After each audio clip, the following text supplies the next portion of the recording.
तो student good morning. आपके पीछे 3 अनुप्रयोग हो चुके थे, ठीक। और आपका चौथा अनुप्रयोग है हाइड्रोजनों की आपसी कारक क्षमता। हाइड्रोजनों की आपसी कारक क्षमता।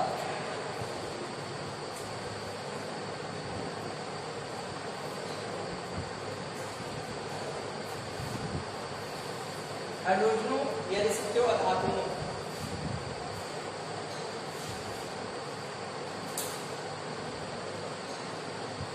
की आपसी कारक क्षमता। जैसे आपने पीछे पढ़ा था धातुओं की अपचायक क्षमता, और ये है अधातुओं या हाइड्रोजनों की आपसी कारक क्षमता। तो आपसी कारक क्षमता क्या होती है कि जब कोई तत्व इलेक्ट्रॉन ग्रहण करता है, जैसे X कोई तत्व है ग्रहण करेगा, तो इसे क्या बोलते हैं हम? अपचयन। ये क्रिया कहलाती है अपचयन, और ये पदार्थ कहलाता है आपका आपसी कारक। यह क्रिया में जिस पदार्थ का अपचयन होता है वो पदार्थ आपका आपसी कारक कहलाता है, ठीक। अब क्रिया में जिस पदार्थ का अपचयन होता है वो पदार्थ आपसी कारक कहलाता है। तो हाइड्रोजनों या अधातुओं की जो आपसी कारक क्षमता है, हाइड्रोजनों या ब्रैकेट में लिखेंगे अधातुओं की आपसी कारक क्षमता। आपसी कारक क्षमता इलेक्ट्रॉन ग्रहण करने की प्रवृत्ति पर निर्भर करती है, ठीक। इलेक्ट्रॉन ग्रहण करने की प्रवृत्ति पर निर्भर करती है। हाइड्रोजनों या धातुओं की आपसी कारक क्षमता इलेक्ट्रॉन ग्रहण करने की प्रवृत्ति पर निर्भर करती है।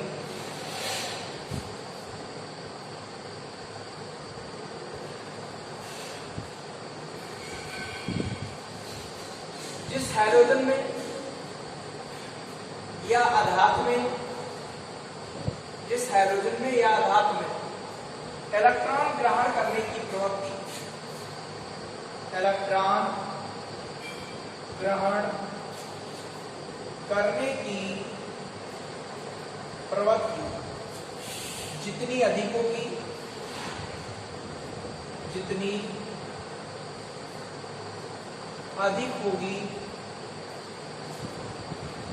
उसमें इलेक्ट्रॉन, ध्यान रखना कि हाइड्रोजनों या धातुओं की आपसी कारक क्षमता इलेक्ट्रॉन ग्रहण करने की प्रवृत्ति पर निर्भर करती है। जिस हाइड्रोजन में इलेक्ट्रॉन ग्रहण करने की प्रवृत्ति जितनी अधिक होगी उसकी आपसी कारक क्षमता उतनी अधिक होगी। उसकी आपसी कारक क्षमता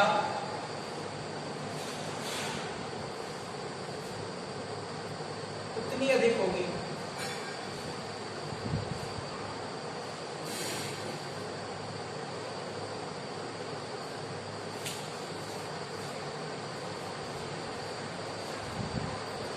बात आपको क्लियर ही होगी, ठीक। और इसमें क्या लिखेंगे कि हाइड्रोजन की जो आपसी कारक क्षमता है,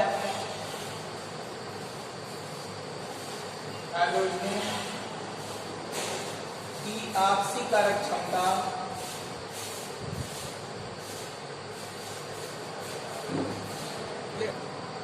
हाइड्रोजनों की आपसी कारक क्षमता उनके मानक अपचयन विभव, मानक अपचयन विभव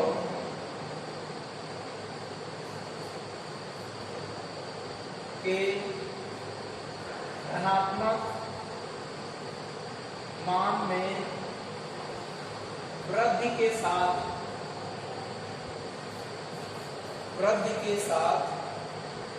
बढ़ती है। हाइड्रोजनों की आपसी कारक क्षमता उनके मानक अपचयन विभव के धनात्मक मान में वृद्धि के साथ बढ़ती है, ठीक। बात आपको क्लियर होने के लिए देखिए, ये आपके हाइड्रोजन है,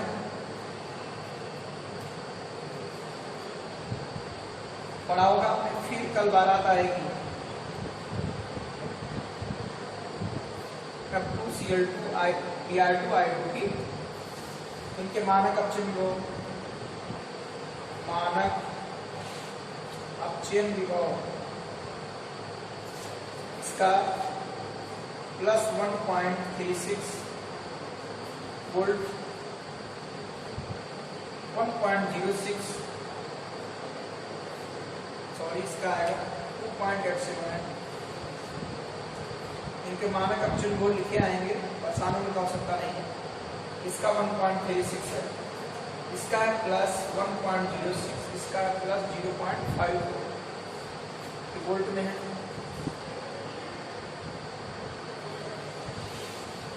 देखो धनात्मक मान में वृद्धि हो रही इधर जा रहे हैं, ठीक, तो आपसी कारक क्षमता बढ़ेगी। इस प्रकार ये आपसी कारक क्षमता का घटता क्रम हो गया, ठीक। और आपने आवर्त सारणी में पढ़ा है कि वर्ग में ऊपर से नीचे जाने पर क्या होता है, आपसी कारक क्षमता घटती है। ऐसे आओगे आपसी कारक क्षमता घटेगी, फिर कल बारात आएगी। ये भी आपको ध्यान रखना, ठीक। आवर्त सारणी की सहायता से भी तैयार कर सकते हो और ऐसे भी तैयार कर सकते हो, ठीक। सबसे प्रबल आपसी कारक कौन सा हाइड्रोजन है, फ्लोरीन। ये सबसे प्रबल आपसी कारक हाइड्रोजन है। ये आपको क्लियर हुआ कि नहीं? ये हाइड्रोजन या धातुओं की आपसी कारक क्षमता इलेक्ट्रॉन ग्रहण करने की प्रवृत्ति पर निर्भर करती है। जिस हाइड्रोजन में इलेक्ट्रॉन ग्रहण करने की प्रवृत्ति जितनी अधिक होगी उसकी आपसी कारक क्षमता उतनी अधिक होगी, ठीक। हाइड्रोजनों की आपसी कारक क्षमता उनके मानक अपचयन भोग के धनात्मक मान में वृद्धि के साथ बढ़ती है। ऐसे आप जा रहे हो तो धनात्मक मान में वृद्धि हो रही है, इसीलिए आपसी कारक क्षमता भी बढ़ रही है, ठीक। वर्ग में जानते हो घटती है, ऐसे आपने पढ़ा होगा। अब चार क्षमता बढ़ती है, ठीक, आपसी कारक क्षमता घटती है वर्ग में। इतना आपको क्लियर हो गया होगा। इसके बाद और देखिए,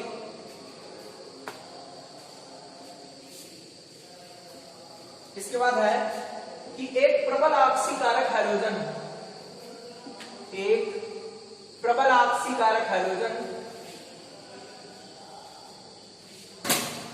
दूसरे कम प्रबल आपसी कारक हाइड्रोजन को उसके लवण के विलयन से विस्थापित कर देती है, ठीक। अभी लैंग्वेज लिखेंगे। एग्जांपल है जैसे 2Ki और ये Cl2, तो पूछेगा ये क्रिया संभव है कि नहीं, तो ये क्रिया संभव है, ठीक। लेकिन अगर ये पूछा जाए कि ये क्रिया संभव है कि नहीं, तो ये क्रिया संभव नहीं है। ये क्रिया संभव नहीं है। इसके स्थान पर ये लिख सकते हो आप लोग I- प्लस हाफ Cl2 और आएगा Cl- प्लस हाफ I2। ऐसे समीकरण लिखे आएगी, यही आएगी। कहेगा क्रिया संभव है कि नहीं, तो आप देखेंगे और बताएंगे कि क्रिया संभव है कि नहीं। तो यह क्रिया संभव है, क्यों? क्योंकि क्लोरीन आयोडीन से प्रबल आपसी कारक है। क्लोरीन आयोडीन से प्रबल आपसी कारक है, इसीलिए I2 क्या करेगा कि I विलयन से I2 को विस्थापित कर देगा या आपसीकृत कर देगा, ठीक। और ये नहीं, ये इससे कम आपसी कारक है, तो ये Cl से Cl को आपसीकृत नहीं करेगा, ठीक। आप ऐसे कह सकते हो कि इसकी आपसी संख्या -1, इसकी 0, तो इसका क्या हो रहा है, आपसीकरण। तो इसको ये आपसीकृत कर रहा है, ठीक, और स्वयं अपचित होगा। बात से तो सुना है कि नहीं? तभी आपसी कारक पदार्थ दूसरे को आपसीकृत कर दे। ये क्रिया संभव है, ठीक। उधर वाली क्रिया है वो भी संभव है। बात आपको क्लियर हुई कि नहीं? तो इसी के नीचे इसके ऊपर लैंग्वेज लिखेंगे कि एक प्रबल आपसी कारक हाइड्रोजन, एक प्रबल आपसी कारक हाइड्रोजन अपने से कम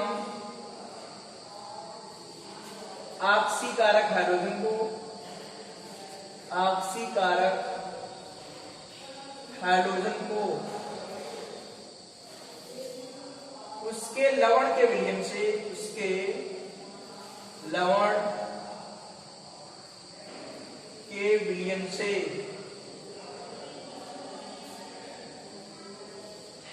विस्थापित कर देती है। विस्थापित कर देती है। एक प्रबल आक्सीकारक हाइड्रोजन अपने से कम आक्सीकारक हाइड्रोजन को उसके लवण के विलयन से विस्थापित कर देती है। ठीक, जैसे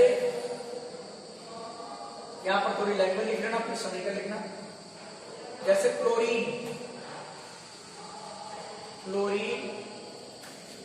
पोटेशियम आयोडाइड,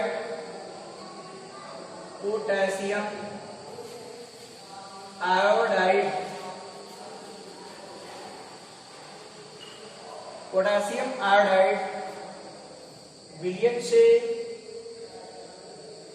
ठीक है, कि क्लोरीन पोटेशियम आयोडाइड विलयन से आयोडीन को विस्थापित कर देती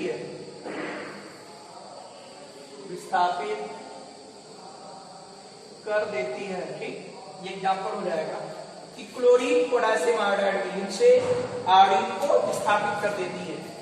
ये समीकरण लिख देगा। ठीक, बात सबको क्लियर हो गई कि नहीं? दी हो गई हाइड्रोजनों की आक्सीकारक क्षमता, आप लोग याद रहेगा परमानेंट।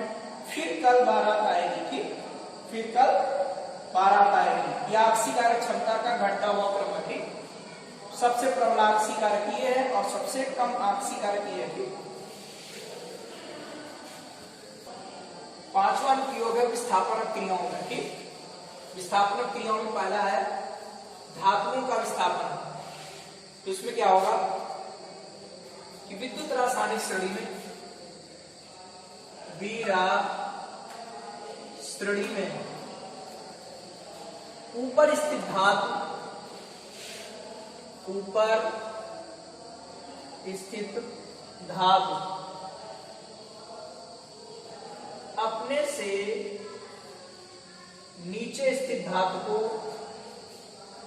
अपने से नीचे स्थित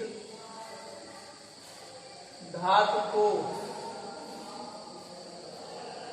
उसके लवण के विलयन से विस्थापित कर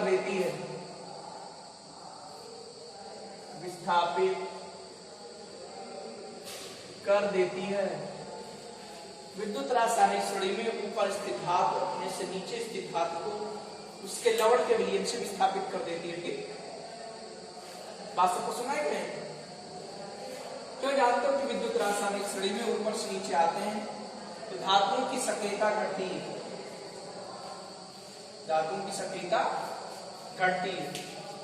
विद्युत रासायनिक श्रेणी में ऊपर स्थित धातु अपने से नीचे स्थित धातु को उसके लवण के विलयन से विस्थापित कर देती थी, क्योंकि विद्युत रासायनिक श्रेणी में ऊपर से नीचे आने पर धातुओं की सक्रियता या चायक क्षमता घटती है। ठीक, क्योंकि विद्युत रासायनिक श्रेणी में ऊपर से नीचे आने पर धातुओं की अपचायक क्षमता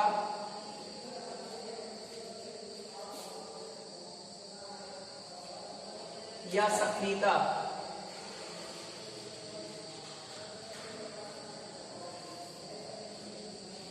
घटती है। ठीक, बात को सुनाई?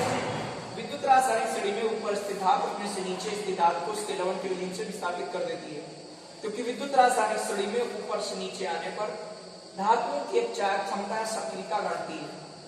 अर्थात जो ऊपर स्थित धातु होगी वो नीचे स्थित धातु से प्रबल अपचायक होगी या उसकी सक्रियता अधिक होगी या रासायनिक अक्रियाशीलता अधिक होगी उसकी ऊपर वाले की। जैसे एग्जांपल देखिए, जो हमारी Fe वो कॉपर सल्फेट के विलयन से कॉपर को विस्थापित कर देती है। ठीक, क्योंकि Fe विद्युत रासायनिक श्रेणी में कॉपर से ऊपर स्थित है, तो जो Fe है वो कॉपर से अधिक सक्रिय धातु है। अधिक सक्रिय धातु या इससे कॉपर से प्रबल अपचायक है, प्रबल अपचायक होने के कारण Fe क्या करेगा, कॉपर सल्फेट विलयन से कॉपर को विस्थापित कर देगा। ठीक, बात आपको क्लियर हो रही कि नहीं? क्या आप लिखोगे, लोहे की छड़ को कॉपर सल्फेट के विलयन में डालने पर, कॉपर सल्फेट के विलयन में डालने पर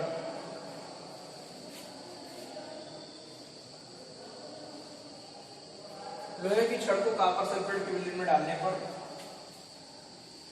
लोहा कॉपर सल्फेट विलयन से,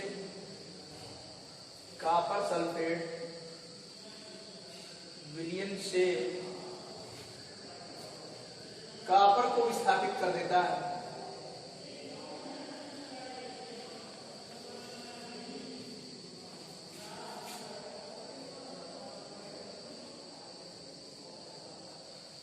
लोहे की छड़ को कॉपर सल्फेट के विलयन डालने पर लोहा कॉपर सल्फेट विलयन से कॉपर को विस्थापित कर देता है। ठीक, ये समीकरण। अब इसी पर आधारित कुछ कारण से क्वेश्चन इसी में है। देखिए, फर्स्ट नंबर कारण से क्वेश्चन मिलेगा, बात आपको क्लियर हो रही होगी। ठीक, तो कारण से क्वेश्चन यह है कि कॉपर धातु सिल्वर नाइट्रेट के विलयन से सिल्वर को विस्थापित कर देती है। क्यों? ठीक है, कि कॉपर धातु सिल्वर नाइट्रेट से सिल्वर को विस्थापित कर देती है। क्यों? कॉपर धातु सिल्वर नाइट्रेट के विलयन से सिल्वर को विस्थापित कर देती है। क्यों? यहां लिखेंगे विद्युत रासायनिक श्रेणी में, बीरास श्रेणी में कॉपर सिल्वर से ऊपर स्थित है, सिल्वर से ऊपर स्थित है। ठीक, जो कॉपर है वो सिल्वर से ऊपर, कॉपर है जीएडी पड़ा होगा, पटना है, पड़ी है। ठीक, कॉपर है जीएडी पटना है। विद्युत रासायनिक श्रेणी में कॉपर सिल्वर से ऊपर स्थित है, इस कारण कॉपर सिल्वर से,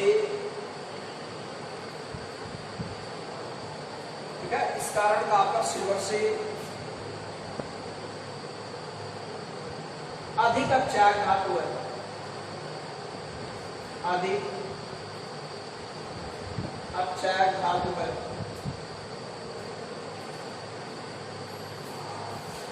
ठीक है,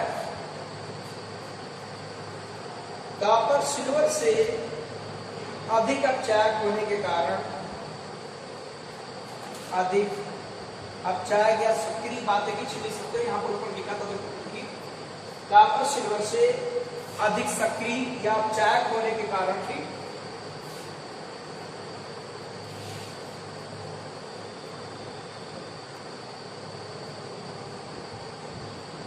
कॉपर सिल्वर से अधिक अपचायक होने के कारण कॉपर या सिल्वर नाइट्रेट विलयन से, चाहो तो कॉपर ले सकते हो, कॉपर सिल्वर नाइट्रेट विलयन से, सिल्वर नाइट्रेट विलयन से सिल्वर को विस्थापित कर देता है।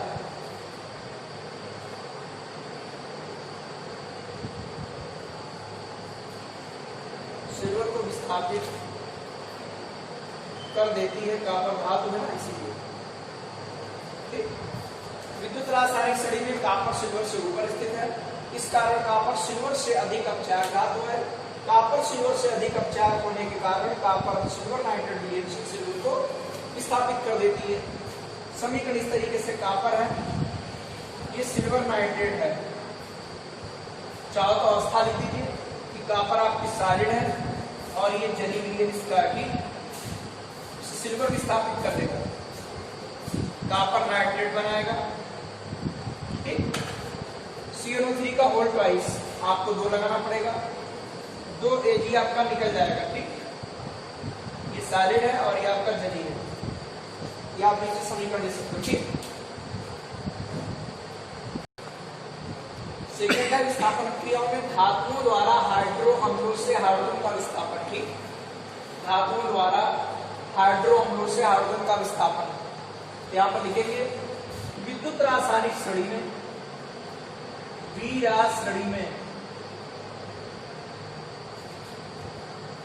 हाइड्रोजन से ऊपर स्थित धातु में, देखो हाइड्रोजन के नीचे हमने कौन कौन बताई थी, कॉपर Ag पटना है, ये हाइड्रोजन से नीचे धातु में, और धातु में हाइड्रोजन से ऊपर है। कि विद्युत रासायनिक श्रेणी में हाइड्रोजन से ऊपर स्थित धातु में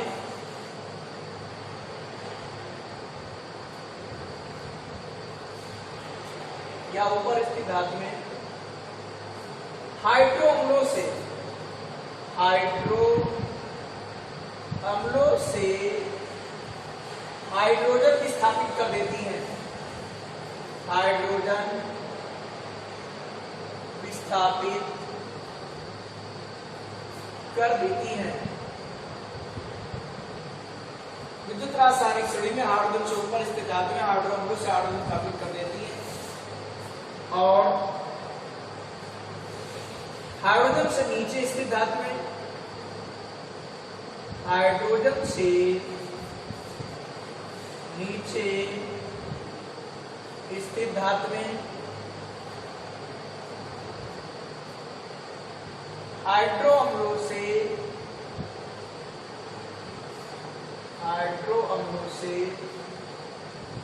हाइड्रोजन विस्थापित नहीं करती है।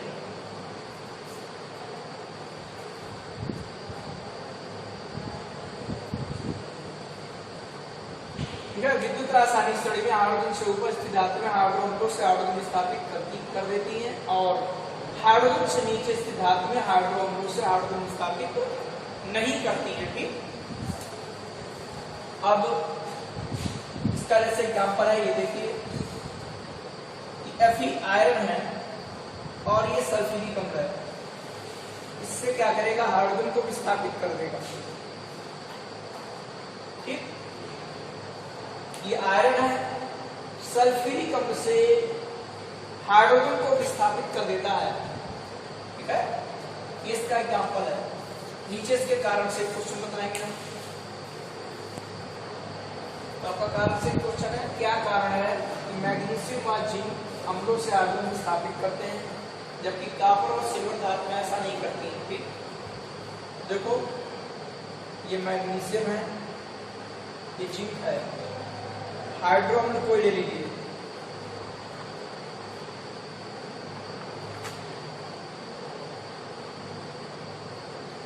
उसे हाइड्रोजन विस्थापित कर देंगे।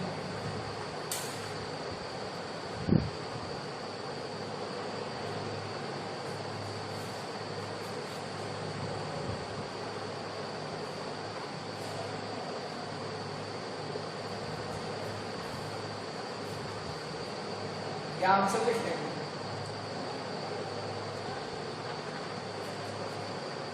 वीरा श्रेणी में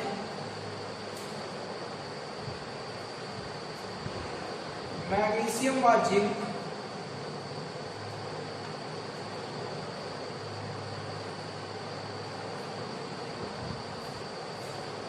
हाइड्रोजन से ऊपर स्थित है,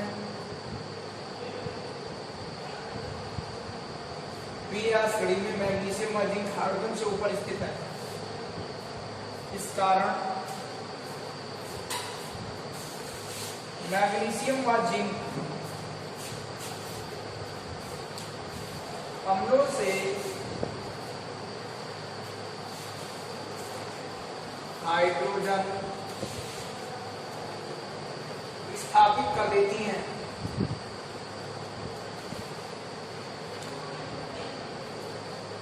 विद्युत रासायनिक श्रेणी में मैग्नीशियम व जिंक हाइड्रोजन से ऊपर स्थित है, इस कारण मैग्नीशियम व जिंक अम्लों से हाइड्रोजन विस्थापित कर देती है। ठीक, बात सबको सुना ही नहीं, इसके नीचे लिखेंगे, जबकि कॉपर व सिल्वर धातु में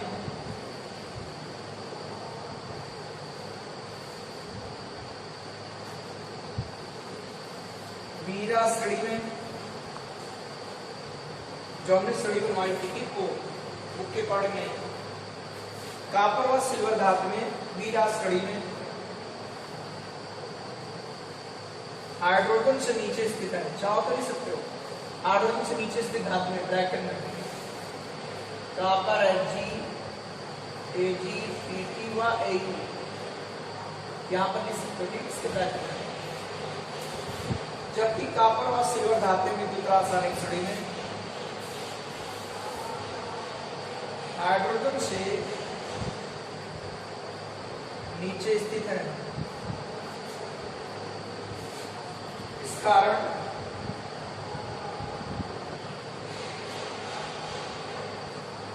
कॉपर व सिल्वर धातु में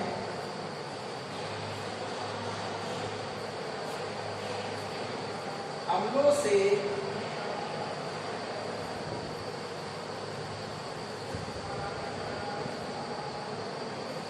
हाइड्रोजन स्थापित नहीं करती हैं।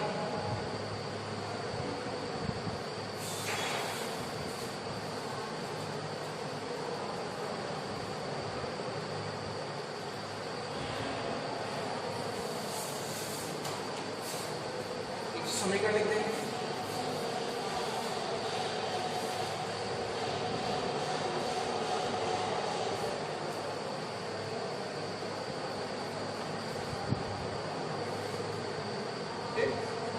यह क्रिया तो होंगी लेकिन हाइड्रोजन स्थापित नहीं होगी। ये क्रॉस लगा देना, ब्रैकेट लिख देना, हाइड्रोजन स्थापित नहीं करती।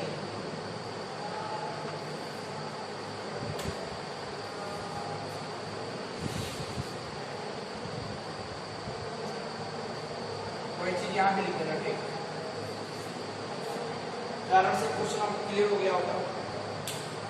विद्युत रासायनिक श्रेणी में मैग्नीशियम व जिंक हाइड्रोजन से ऊपर स्थित है, इस कारण मैग्नीशियम व जिंक अम्लों से हाइड्रोजन स्थापित करती हैं, जबकि कॉपर और सिल्वर धातु में विद्युत रासायनिक श्रेणी में हाइड्रोजन से नीचे है, इस कारण कॉपर और सिल्वर धातु में अम्लों से हाइड्रोजन स्थापित नहीं करती। ये क्रॉस लगा दिया, ठीक,